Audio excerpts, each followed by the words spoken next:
One major issue faced by farmers all over the country, especially in the northern and middle belt, is the lack of rainfall, which has caused many crops to wilt. For centuries, the Ghanaian farmer have relied on rains to nourish our crops, cultivate various types of crops, and to sustain the food security of the country. However, this year, the rains have failed and has put us in a state which we believe is quite close to the 1983 drought, and we know how devastating that effect was. The extended dry spells have left thousands of acres parched up, crops stunted, and are at the brink of crop failure in several farming communities in the Bono East, Upper West, Northern, Northeast, part of Volta and Oti regions. In fact, just recently, my fellow farmers from Greater Accra and even Eastern even confirmed that even the rains have not been fair to them. The situation is quite painful, considering the hefty amount of money that was spent on the One Village, One Dam policy and the Palugu Multipurpose Dam. We all remember the famous $11.2 million that was paid for the dam for no work done.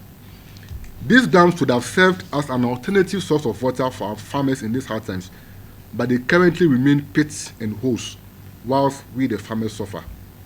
Whilst we hope for improvement in the precipitation conditions, we wish to remind government of the emergence of climate change, of which many countries are putting in place measures to mitigate the impacts. Burkina Faso is a typical example, and we all know the kind of work that they've done regarding their irrigation systems. And Ghana cannot afford to always depend on the mercy of the nature to determine our food production. So we therefore call on government to take immediate steps to address this particular crisis. Specifically, we are making 4 appeals to government. One is the provision of emergency relief.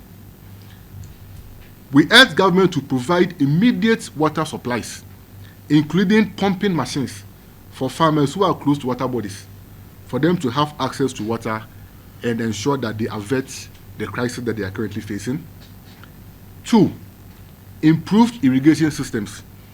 The development and implementation of affordable and sustainable irrigation systems are essential to mitigate the impact of irregular rainfall and ensure that our crops receive the water they need.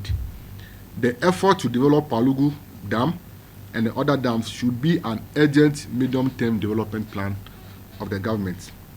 3, climate change mitigation efforts. We must all work together to combat climate change, which is contributing to the increasing unpredictable weather patterns we are facing. This includes efforts to stop galamsey, deforestation, and the need to adopt policies and practices that reduce greenhouse gas emissions and protect our environment. And then lastly, financial support to farmers. A lot of farmers have lost their entire livelihoods due to this extended dry spell.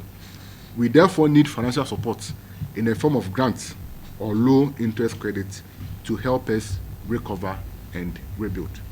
In conclusion, the multi-burden of poor implementation of the PFJ 2.0, the high input costs, and low rainfall has the potential to derail farmers' efforts and deepen the food crisis we are currently experiencing.